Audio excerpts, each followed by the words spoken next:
Hi, Olivia. Welcome back onto the podcast. Hello. Thanks for having me. Yeah, lovely to have you back on. Is this your second or maybe your third feature? Okay, you might be the most recorded guest we've had on the show. And I'm really excited about it today because I sort of teased our listeners last week about this, but we are obviously talking about something brand new that we're doing at the Roadmap, which is, of course, our Rent-to-Rent Discovery event. And I said last week that I was bringing a very special guest on the show who was going to be co-hosting and running this event with me, and that is, of course, you. So very, very excited today.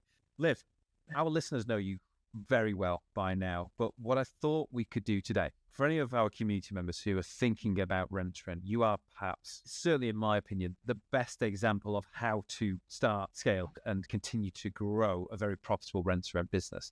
And I thought that today we could really get into some of the details of exactly how you and Joe have been able to do this and really talk about the types of deals that you've done, how you've made those deals as profitable as you have, how you've managed the challenges of growing an agency with a lot of rent-to-rent properties in there, how you do things like get the absolute most out of your refurb budget. It's really sensible rent-to-rent. So if it's okay with you, I'd really like to tackle some of those things today. Yes, of course. Of course. So why don't you just remind us where we're up to? We'll go backwards in a minute, but just tell us at the minute, just give us a snapshot of what Cosi looks like today.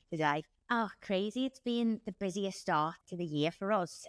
We've just actually taken on 4 new members to join the team. So we're literally growing like bigger than we ever could imagine, really. This year, our goal is to hit 500 rooms. We're encroaching on about 350, I think it is. I feel like I've lost count. And we've got so many rent-to-rent refurbs happening at the moment. So we're just creating amazing houses for all of our tenants. And yeah, that's pretty much where we're at. Cosi, we rebranded last year. And yeah, in May, it'll be 4 years for us. Wow. Got to say, the brand looks absolutely incredible, really. And it resonates so well with your target audience, young students, young professionals. And you absolutely nailed the way that you kind of rolled it out. You got loads of press in Liverpool and things, didn't you? It was really exciting to see.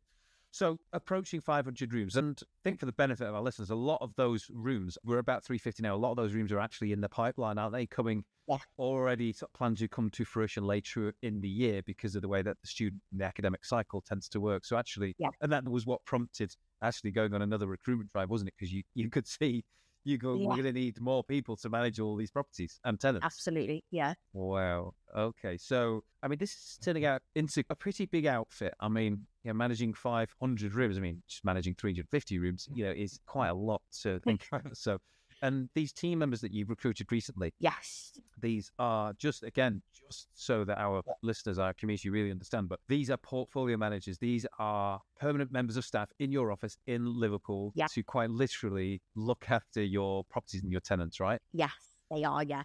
Joe has been outnumbered by girls. Luckily, we've got someone who's joining us who's going to be dealing with the finances. He is a boy, so I feel like that's the only reason why Joe hired him. I think he created the role just to have some males in the office. But no, he is outnumbered. But I do think, especially a portfolio manager role, it kind of suits being like a female, I think, because you're out and about. And then I think obviously in the future there'll probably be quite a few different people. But yeah, I think Joe has been outnumbered, so which he's not very happy with. But yeah. The portfolio manager role is a very sort of customer facing role, and it can be really quite challenging, especially with the types of tenants that we have who, it's not that students or young professionals are necessarily difficult, is it? It's just that they are familiar with being able to get most things on demand now. You go into, turn the TV on and we can pretty much pick and choose what we want whenever we want it. You can order things and it can be, at your front door within like 30 minutes. Yeah. Customer service with a lot of big companies, we all expect things to be pretty quick and really efficient now. We've, as agency owners, I say that having now sold my agency, but we have had to grow with that, haven't we? We've definitely had to really build that into how we manage our tenants and properties. So, and with that, there's a real challenge for our teams there because that is a very customer facing role. And whether we like it or not, we do have to be, to a large extent at the beck and call of our tenants these days. That is what you need to build a good management business. And I think we're going to talk about more of this today. But I think as well, it's understanding that, some of our tenants have, it's their first time living without parents being there. So there's a lot of things that they don't know. But I think that's why it's so important that all the girls that do work for us and anyone that works for us in the future understands that our value is about understanding that tenants aren't, just pound signs. They are people who want to be looked after and treated nice, which is why Rent-to-Rent gives us the opportunity to be able to create amazing houses for them to basically improve the standards in our city. So I think that it is important to just understand that they're only humans at the end of the day, and it's about having that relationship there to kind of get rid of that void between, landlords and tenants, not having a good relationship. Yeah. We feel like we can change that. We're going to talk a lot more today about the specifics of rent-to-rent.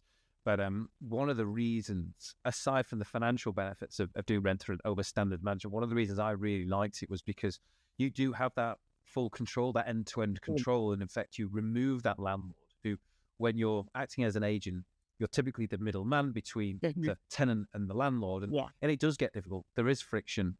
Not all landlords are in tune and share the same values that we do, that you just shared with us. But when you build a rent-to-rent business, you get to take control of that asset for that period of time. You are that point of contact. You decide everything about how that property is managed, what's done with that property. You get to control that relationship. There's much less frustration, between tenant and landlord as a result of that. So for me, it's interesting, but rent-to-rent is actually a much easier management model than standard management. I know you guys do a lot as well. Well, I've got a number of questions that I wanted to ask you today that I know our community are just sort of dying to hear the answers to. But before we get there, for the benefit of anyone who is listening, who is thinking that they want to do rent-to-rent and is interested in what I mentioned last week, our brand new event that Olivia and I will be running together is the Rent-to-Rent Discovery.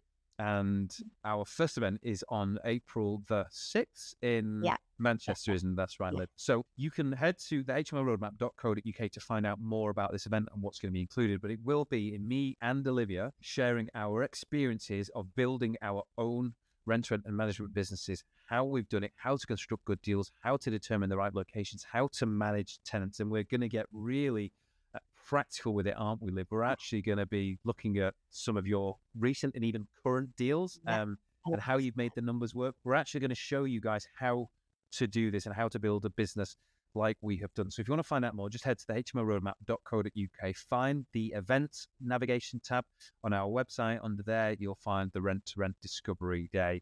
And tickets are on sale now, but they are going very, very, very quickly. And there are a very limited number. It's our first event, so we wanted it to be fairly small and intimate to make sure we give you the absolute best. So that side, I've got a number of questions. And the first one that I wanted to ask you today was, how did you do your first rent-to-rent deal? Where did it actually come from?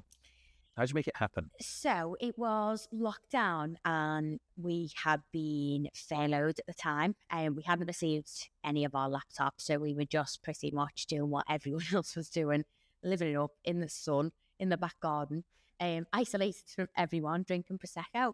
And then I think it kind of got to the point where we were like, right, okay, like Joe had come across this strategy, rent-to-rent at the time. We knew nothing about it. And we basically then just dedicated the rest of the time to learning everything we needed to know about it. And then we hit it a little bit from family and friends because when we first went into it, it was a big risk. We'd saved up all these savings from this job, which was a contracting job. So, the day rate was really good. So that's why we were there. We were like just save until we knew exactly what we wanted to put into it. And it meant putting every bit of savings that we had into this first property, set up business, everything like that. So obviously it was a huge risk, but we absolutely knew that we could do it and we could do it well. So we kind of did hide it a little bit from family and friends because we knew that they'd be a little bit worried because we were only 19 and 20 at the time, I think, maybe. So we were still super young. So we basically learned what we needed to know, and then we found a property on Gumtree, which if a property's on Gumtree, obviously, as I know now, it's clearly struggling because Gumtree is where you sell a couch, not a house share. So we had a little look on there and we come across this massive 10-bedroom in a gorgeous area in Liverpool. If anyone knows Liverpool, it's right by Sefton Park. So I called the landlord. Joe was basically stood in front of me with a document, not a document, like literally a word pad. Like a script. Yeah, like telling me what to say. And I was like, panicking. I was like, he's answered. I ran downstairs and I was like, he's going to call me back in 10 minutes, but he sounds like this and he said this. And we done everything like that together because we were both learning. So we had to wear masks. So I went round to the viewing and we thought it'd be a good idea for me to just go rather than Joe and me, because we thought, well, if there's anything that he says he kind of wants to know or asks a question that we don't necessarily know, we can utilise the fact that there's two of us.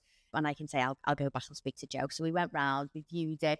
And basically, at the time, we obviously were going through a pandemic. So we didn't really have any data to suggest that we were going to be able to fill this whopping 10-bedroom house.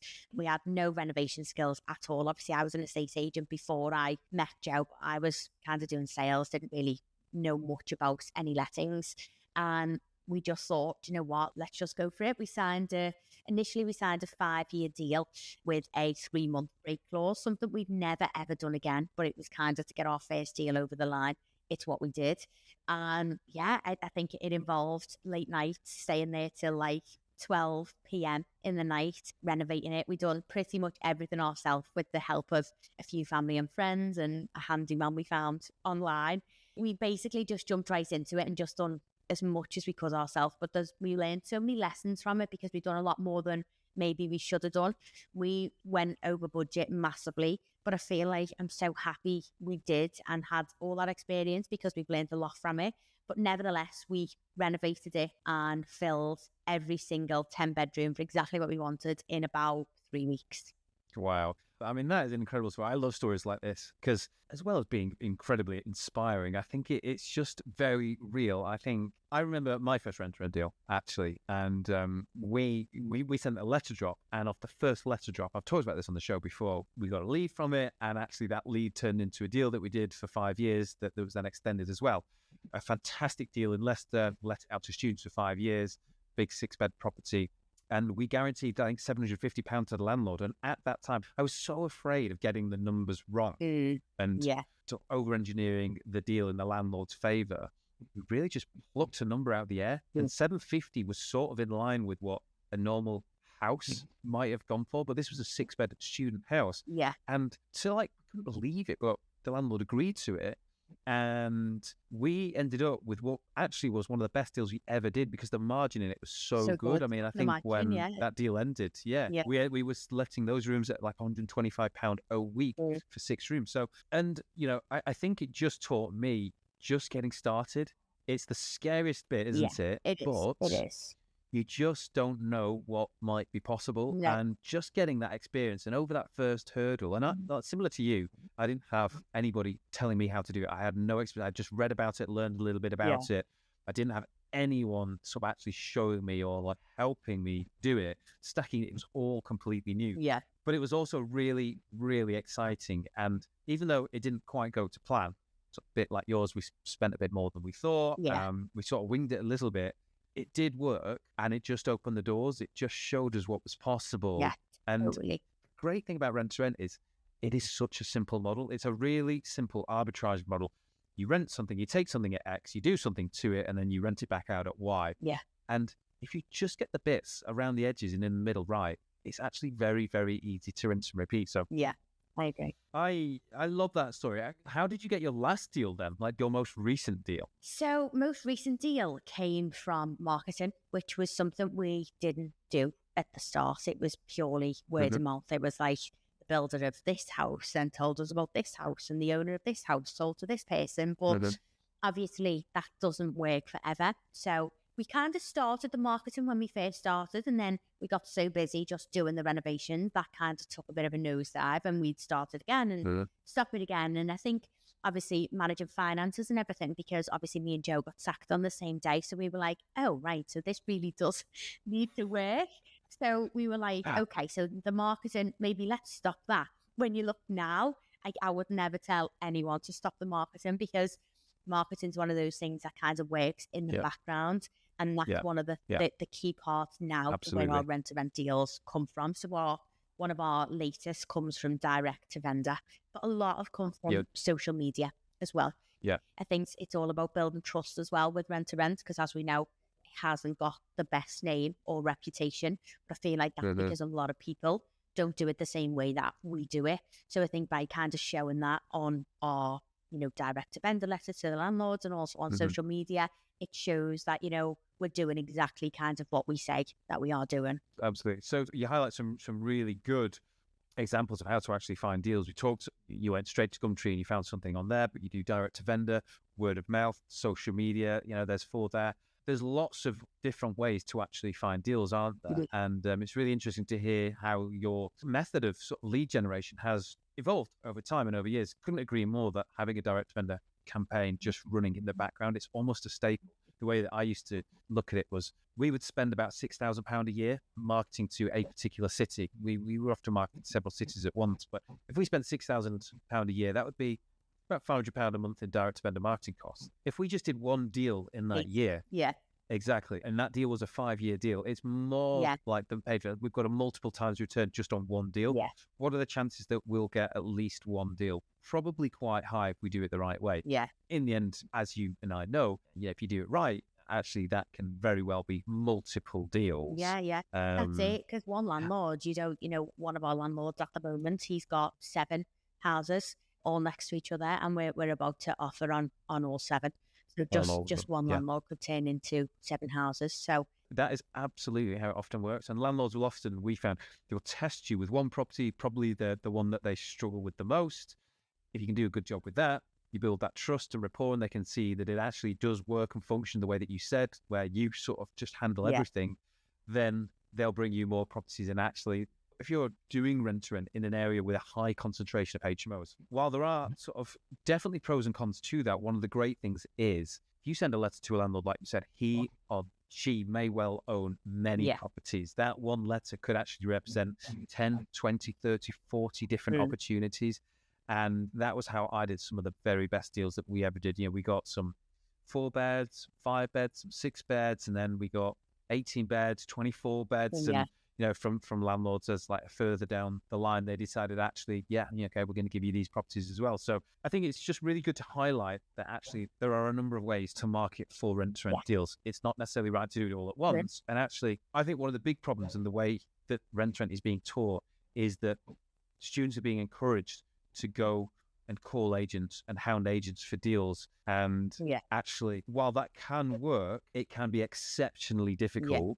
And it can actually be detrimental. I have found on a number of occasions that has damaged relationships, which had they have approached an agent at a later date, a bit more credibility and examples, it may have been easier to actually build on that relationship. But going in very cold, very fresh, it's very, very difficult to walk in with a script to an agent and convince them to give you a deal. And a lot of people won't like me saying it, but that is just a reality of rent-to-rent marketing. I agree. And I think as well, like, with agents, I feel like that's kind of another bridge which eventually people can cross, because a lot of agents kind of have their back up towards this type of strategy when really we do work with an agent, but she only has a couple of properties in Liverpool. So it's not like a constant flow of properties from her. She's in a different area. But anyone that comes to us who's looking in that area, we recommend her.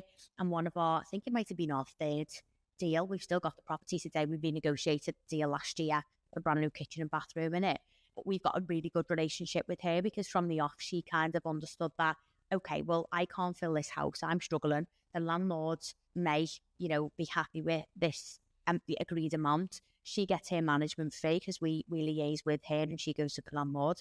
And obviously we get our money from renovating it and putting the tenants in there, and the landlord gets his guaranteed rent. So it's kind of win-win for everyone. But there are most agents out there who certainly now would see us as competition with having the agency, but feel like hopefully one day, we do bridge that gap and everyone can have relationships with agents, because it benefits them for us to take on the houses from them and fill them just as much as it would if they were to find tenants, which most of the time they're struggling, which is why the property looks like it'd be ideal for us to take on. Liv, I want to ask you about what a good rent-to-rent deal looks like to you. I've talked on the show about how I think about stacking rent-to-rent deals, what's important to me. I want to ask you about this. When you guys are stacking up a rent-to-rent deal, you're having a conversation with a landlord. What are you actually looking to try and engineer out of that deal so that you can get it to a point where you're happy to make an agreement with the landlord? Do you mean on like a viewing, for example, or? No, on the actual numbers, on the economics, like in terms of the actual performance of a rent-to-rent deal. what do you guys like to see from it? What's sort of the minimum performance that you're prepared to accept? And the reason I ask this is I think a lot of the naysayers when it comes to rent say that it's, it's not profitable, ultimately always ends in failure. Yeah. And I think there are also people who are incredibly optimistic or seem to suggest that rent-to-rent can maybe be far more profitable than I've experienced it. I know exactly what I've been happy with. I'm pretty sure you do deals that are quite similar, but just interested to know, like on paper, what are you looking for from a rent-to-rent deal? So on average, we like to make at least £200 net per room.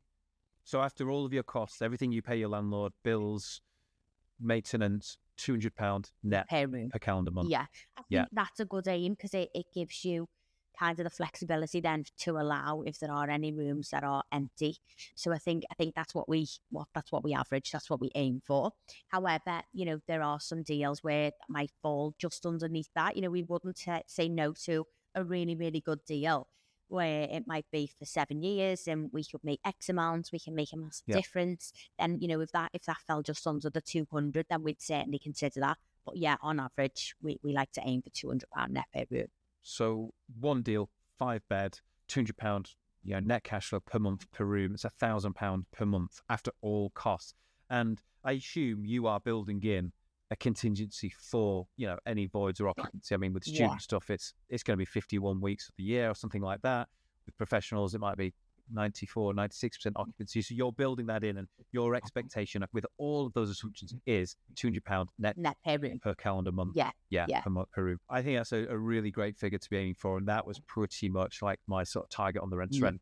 And interestingly, I think this is very interesting, while interest rates have risen at the minute, buying your own HMO, I used to say that like minimum acceptable net cash flow per month per room on an owned HMO had to be £250. And at the back end of last year, I had to revise that because interest rates had risen so sharply that it was becoming increasingly difficult to actually get that out of deals.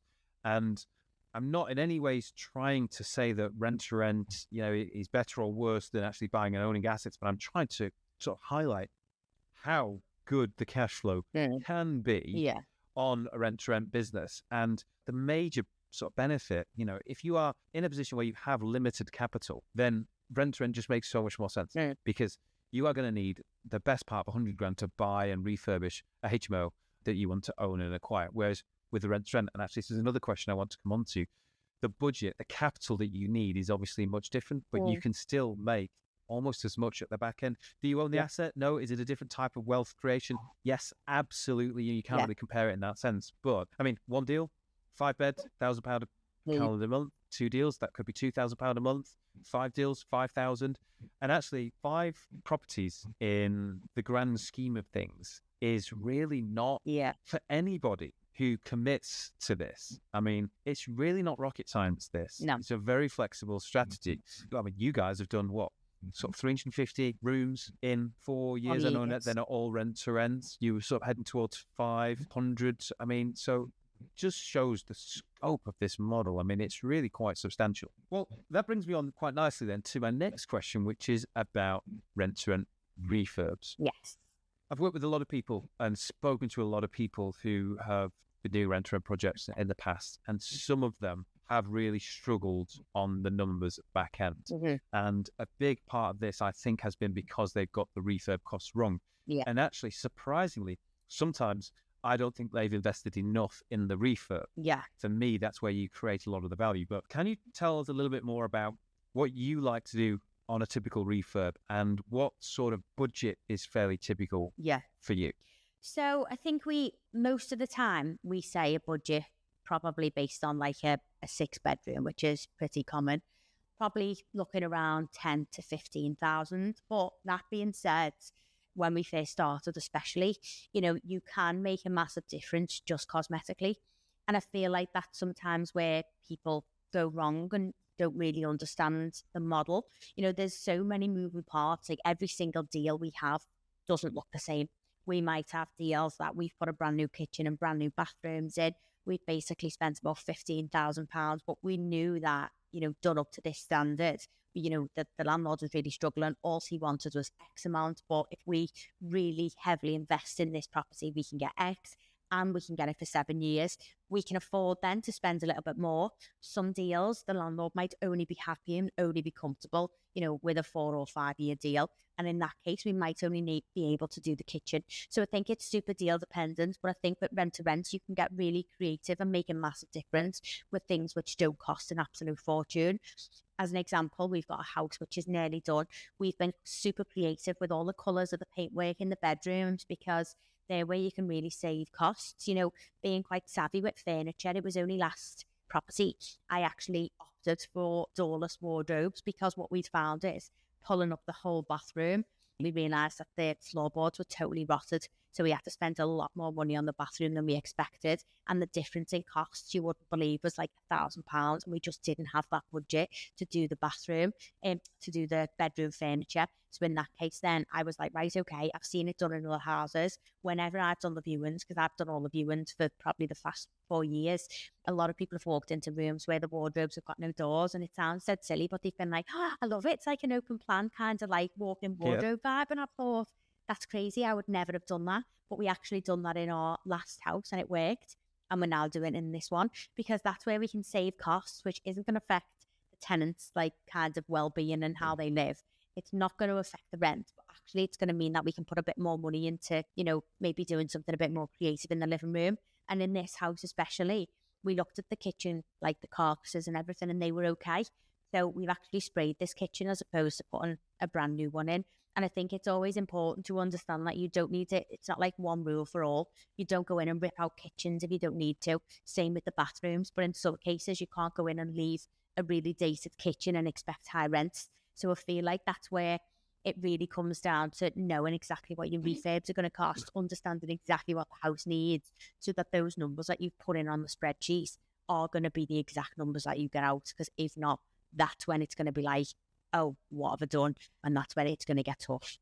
Rent deals are incredibly sensitive to all of these costs, aren't they? Yeah. The refurb that you spend, I would like to get, and this is obviously something that we will talk about, teach on our Discovery Day, but getting that refurb spend back out in the first year from the deal. And there's a number of different ways of engineering it, and there's some ways of, sort of creating flexibility around that. But if it's a £10,000 or £15,000 refurb, well, I would like to see that income generated from year one in the deal. Yeah.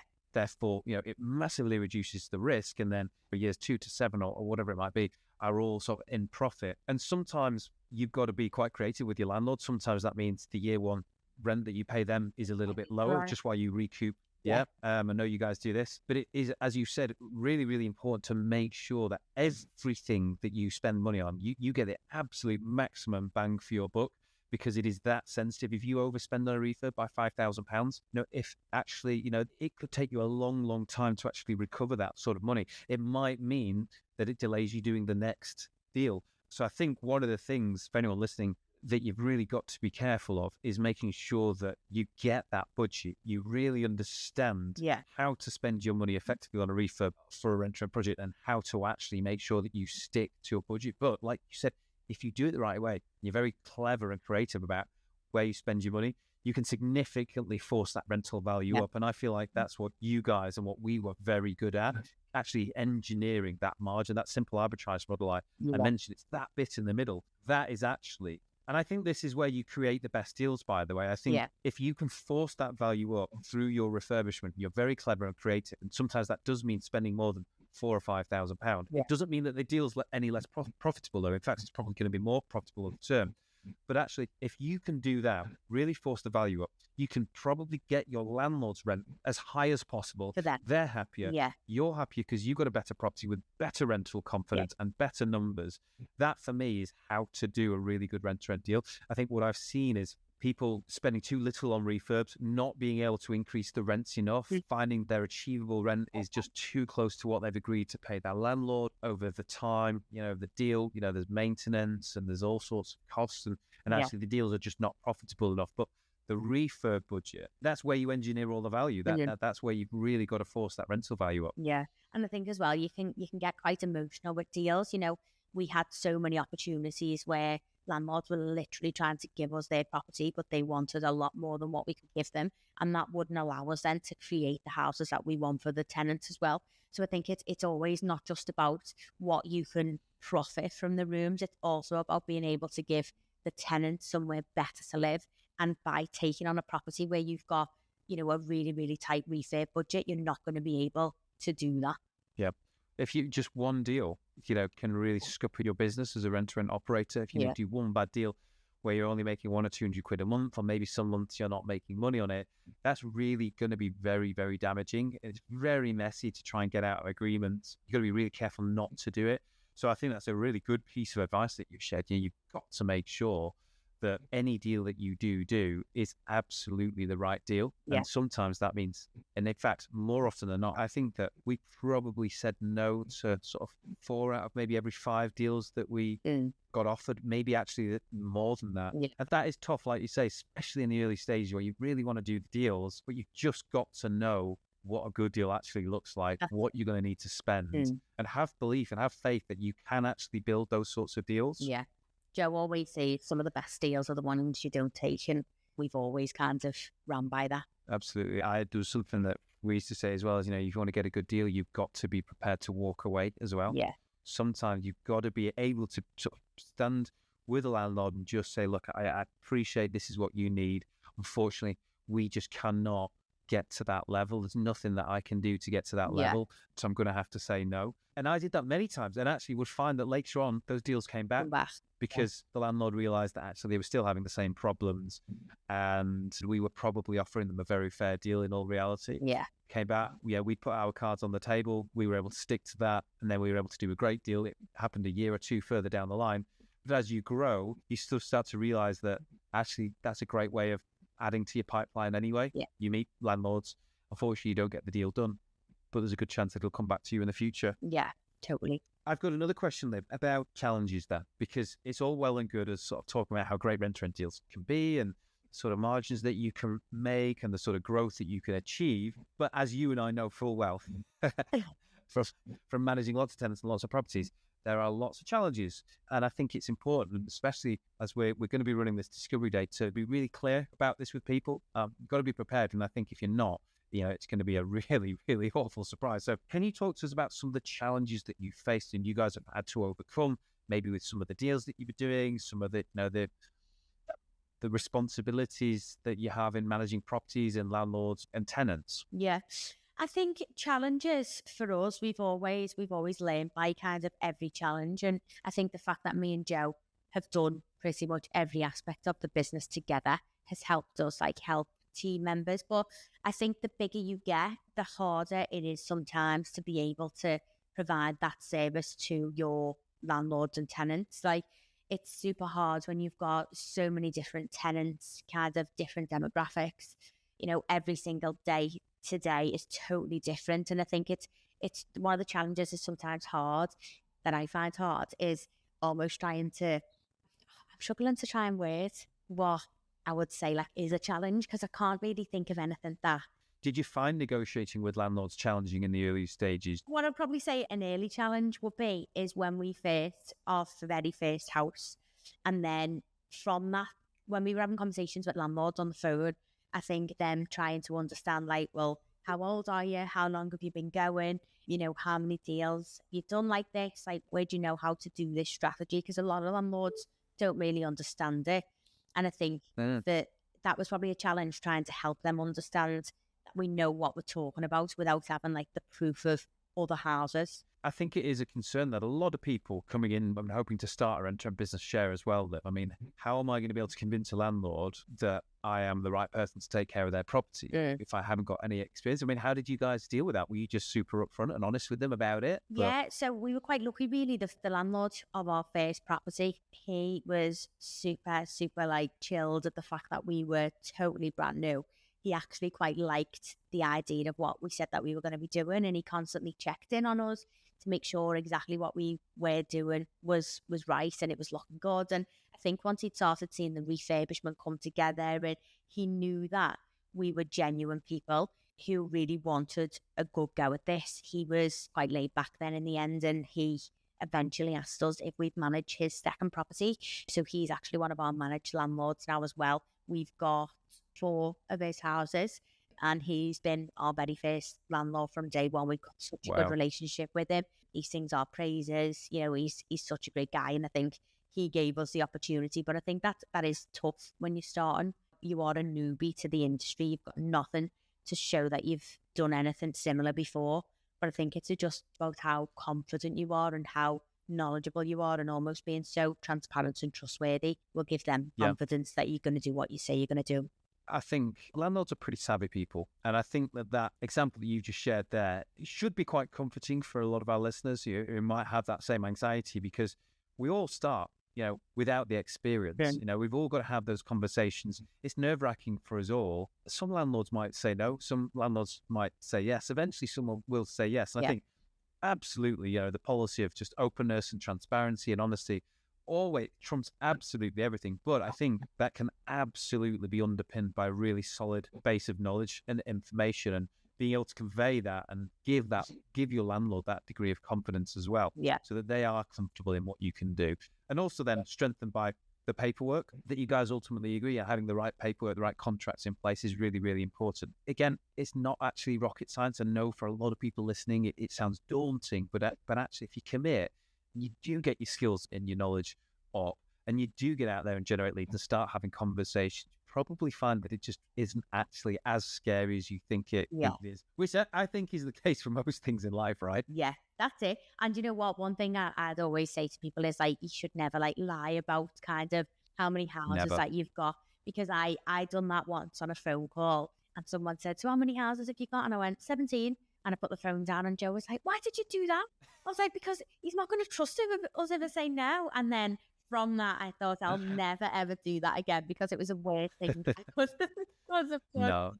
So, I mean, we're going to be able to expand on all of this on the Discovery Day, Liv, which, we're obviously both very excited about. We're going to really be able to help people with that knowledge base and that confidence, how to actually stack deals, how to have the conversations, negotiate with landlords, how to actually get the very most you can out of a refurb budget.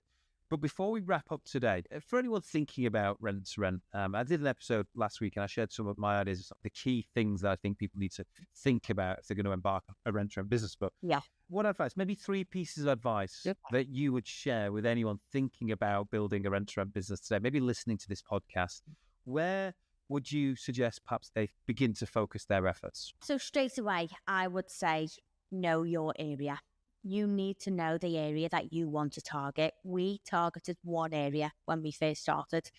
That was our target area, and we learned everything we need to know. We researched, we knew exactly the tenant demographic, we knew what roads, we knew exactly what prices. I would say you need to become an expert in your area first before anything. Over time, we've expanded, and now we operate in 2 major parts of Liverpool, which are both for students and professionals. But I feel like that's where a lot of people can go wrong, because we have opportunities now to take on rent-to-rent deals and managed houses in areas where there isn't a demand for tenants, and you can be quite fooled by the numbers, and the landlords can kind of sway you into believing it's a really good deal because they might not necessarily want as much as a landlord in a different area. And those numbers could look good on a spreadsheet, but you need to think about them in real life. One of our areas is a huge Article 4 area, which gives you a good indication that there is a demand there. So that's kind of one of the areas that we target, because ultimately, if there's demand there, then that's what you want your HMO. You don't want to put all your efforts, your time, finances into a property. Do this renovation. It could be the most amazing house on the street, but if there isn't a demand there for people wanting to live in house shares, it's not a very good deal. So I think area would be key for me. I think that's a great first bit of advice. And just to add to that, I have seen a lot of people, unfortunately, make the mistake of doing all the right things to the property, but just doing it, unfortunately, to the wrong property because they didn't understand the location. And again, I think if you know all of that information, if you know the prices in the streets and the data, that sort of confidence, you're going to be able to infer onto your landlord when you have that conversation, when you meet them, and you're going to find it much easier to broker a deal with them. Yeah. Okay, great. I think a good start. A second piece of advice then, Liv. Know your numbers. So that seems obvious because the whole deal is kind of stacked around numbers. But the difference in a really, really good deal and a really bad deal is usually down to the numbers. If you underestimate how much a refurbishment is going to cost, if you don't necessarily know the room rates that you're going to be able to achieve once the renovation's done, then you're not going to know the number that you can achieve or, you can offer to the landlord. So I think that's where it all boils down to knowing exactly your numbers, and that starts with obviously defining your area, doing the research, and then figuring out the numbers. So it's like getting advice and tips on renovation costs. That. You've got to really plug it all in, haven't you? I mean, everything right down to the gas, water, and electricity bills every single month, council tax, are you including Netflix? What sort of voids need to be factored in here? All of that. Gardening is one I see a lot of people forgetting. It can be quite expensive, in the spring and summer months for certain houses. And actually, we have and I know you guys use it, quite a specific tool to analyze rent-to-rent deals that is quite different. Yeah. And that allows you to make marginal changes and stress test things, which I think is so incredibly important with rent-to-rent because it is so sensitive. I mean, the difference, and people won't really understand this until they see it in the model, but the difference of £5 a week per room per month on a 5 or 6 bed could be the difference of the deal working or not working. I mean, it's really that sensitive. The difference between 92% occupancy and 96% occupancy in a realistic scenario, that could be the difference of it working or not working. Council tax and forgetting that students are exempt and maybe that would be preferential can totally transform a deal. And we mentioned it earlier, but maybe leaning on some of the flexibility that your contract can allow and through your negotiation by maybe reducing year one rents or stepping your rents up through the program, through the term of the deal, can dramatically improve performance of your deal as well. And all of this sort of stuff needs to be plugged in to the right model. So I think absolutely numbers is a really critical point. So another great bit of advice. What about a final third piece of advice then, Liv? I think for people to understand the management that goes into it is another one. I think that can be really underestimated. You're taking on, say, 5, 6 bedrooms. That's a hell of a lot of tenants. That's double that. You've got all the guarantors, you've got the paperwork, the admin, you've got all the legalities around it, the inspections, the fire alarm checks. You've got inventories, people moving out, you've got deposits to lodge, you've got to manage money, rent payments, what if people don't pay? Like, there's so much. There is absolutely so much. What if your tenant loses a key at 7 o'clock at night and you haven't got the finance to have a budget? Like, you're the one that's going to let them in or getting the key cut. I think there's so much to manage. Like, I could go on and on and on. And I feel like a lot of people think you get a rent-to-rent deal, you put a tenant in there, they sleep 6 months and everything's okay. And that's... You put your feet up, make a cuppa. That's just not the case at all. You might have 6 individuals living there. You've got to deal with people's different personalities. And it's just, there's a lot. And I feel like that's where people can underestimate that. Like, you have to be the type of person who enjoys doing something like that because it's not for everyone. Like, I love it. I love dealing with the management of tenants, but some people might not. So I feel like that's important to understand that and get it right as well. I think that is another great piece of advice, and also a very honest piece of advice. I think this for me is the bit that is not spoken about enough when it comes to rent-to-rent. Yeah. Rent-to-rent is a great business model, particularly if you want to go on and actually buy your own assets. Very much sort of develop all the skills that you need to just apply in a different way when the time comes to actually buying and acquiring your own assets. But it is not a passive investment model. It is an active business. There are a lot of moving parts. Managing property, that is just what it involves. And I've heard people talk about maybe setting a rent-to-rent up and then passing it on to an agent. It just doesn't work. I mean, it works when you build the systems and the processes, and you can have efficient systems and operations in the business to actually run it. And there are ways to significantly reduce the amount of time or make it much less stressful, really automate lots of things. Yeah. You've got to know what they are, which obviously, we're going to talk about on the discovery day. But if you don't get it right, there can be an awful lot to do. And irrespective, and even with the best systems and processes and team in the world, there is still quite a lot to do. It is still management. And if you want to go from 1 property to 5 to 10, maybe doing £10,000 per calendar month, it's definitely not something that you should just expect to do, with your eyes closed, or maybe from a beach in the Bahamas. Yeah. I mean, there are ways to do it, but it's just not as easy as I think a lot of people make out. No. And I think that's why people like you and I, who've really committed to that and actually quite enjoy building a business that really serves our customers, our tenants, it actually works, because if you invest in the management model, tenants tend to be happier. Happy tenants tend to make for happy landlords. They pay the bills. You have a more profitable business. You end up doing more deals, and everything is just much easier. It definitely is the path of least resistance. Wow, I think there's 3 great pieces of advice there, and just a really inspiring story, Liv. I mean, I've worked with you guys for a long time now, obviously, and so being a part of this journey with you has been so fun and so exciting. And you and Joe are just a really good example of how to do it, but I think most importantly, how to do it the right way. There's nothing about what you've done that has been lucky at all. You guys have worked so hard. I know that you have been doing the viewings in the evenings and at the weekends, and I know that tough issue to deal with tenants and infestations of mice. I remember the mice problem we had, and there's things like this that are challenges, but you guys have approached building rent-to-rent business in the right way, and that is clearly reflected in what you've been able to achieve. So I mean, not that you need me to say it, but well done. But I hope that everyone listening today is really inspired by this, because there are not that many people building rent-to-rent businesses like what you guys have done. And I think that is why I'm so excited to be kind of running this new event with you, our new Discovery Day. Shall we tell people a little bit more about the Discovery Day then? Yeah. Do you want to do it? No problems.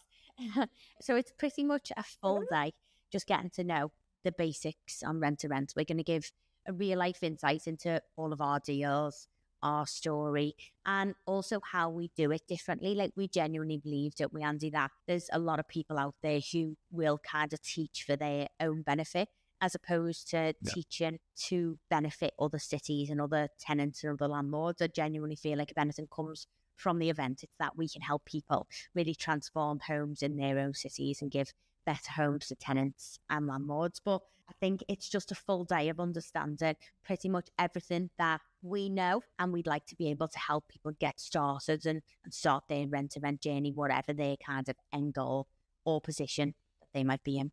Absolutely. And we're gonna dive into the specifics. So we talked about some of them today, but determining where to actually build a rent-to-rent business and understanding what you need to see from your deals, and knowing how to stack deals up and really understanding the numbers, really understanding what's involved from a management perspective and the types of systems and processes that can help from a very early stage to actually build and grow a rent-to-rent business, how to market and find the deals. We've talked and touched on a few of them, but how to actually do that. We've talked about direct-to-vendor marketing. What does that actually look like? We're going to talk about this sort of thing. We're going to talk about negotiation, and of course, we're going to talk about the importance of the right paperwork and the proper contracts, because that really underpins your deals and really underpins the business that you eventually build. Of course, we've got some goodies that we're going to be throwing in, haven't we? Some tools and some good stuff that people can use. And there's going to be opportunity to do some good networking, and there's even going to be the opportunity after the event to come and hang out with you and I, over a bit of dinner and to chat about property and business and just to get to know us a little bit better. So we're really looking forward to it. Really excited. Yes, I am. Okay, so Liv, thank you once again. It's been an absolute pleasure to have you back on the show. Can't wait to run this event with you. Me too. And thank you for sharing all of this wisdom with me and all of our listeners today. Oh, you're welcome. Thank you so much for having me. And I'll see you in Manchester on the 6th of April. See you there. Thanks, Liv. See you later. Bye.